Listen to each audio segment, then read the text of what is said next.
ചില രചന നിറഞ്ഞവരെ ഇന്നത്തെ സുവിശേഷത്തിൽ നമ്മൾ വായിച്ചു കേട്ടത് ഈശോ ശതാധിപന്റെ വൃത്തിനെ സുഖപ്പെടുത്തുന്ന രംഗമാണ്. ഇവിടെ നമ്മൾ കാണുന്നത് ശതാധിപനായിട്ടുള്ള ഒരു മനുഷ്യൻ എന്ന് പറഞ്ഞാൽ ശതം അതായത് 100 ആളുകൾക്ക് അധിപനായിട്ടുള്ള ഒരു മനുഷ്യൻ, ശതാധിപൻ.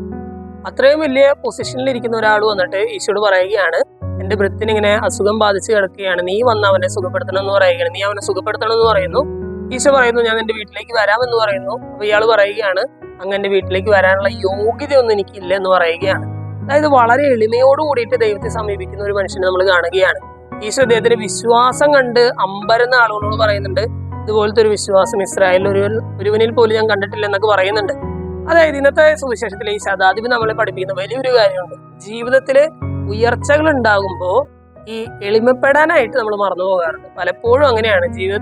എന്റെ ജീവിതത്തിൽ ഭൗതികമായിട്ടുള്ള നേട്ടങ്ങൾ ഉണ്ടാകുമ്പോൾ ദൈവത്തെ മറക്കാനും ദൈവത്തിന് മുമ്പിൽ എളിമയോടുകൂടി വർത്തിക്കുവാനായിട്ട് നമ്മൾ മറന്നു പോകുന്ന ഒരു പ്രവണത നമുക്ക് ചുറ്റും അല്ലെങ്കിൽ ചിലപ്പോഴൊക്കെ നമ്മുടെ ജീവിതത്തിൽ നമ്മൾ കണ്ടുവന്നിട്ടുണ്ട്.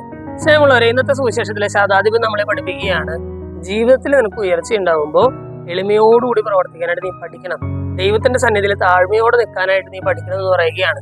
ഈ ശതാധിപനെ മാതൃകയാക്കിക്കൊണ്ട് ദൈവത്തിന് മുമ്പിൽ എളിമയോടെ നിൽക്കാനുള്ള ഒരു കൃപയ്ക്കായിട്ട് നമുക്ക് പ്രാർത്ഥിക്കാം. ദൈവം നമ്മെല്ലാവരെയും സമൃദ്ധമായിട്ട് അനുഗ്രഹിക്കും.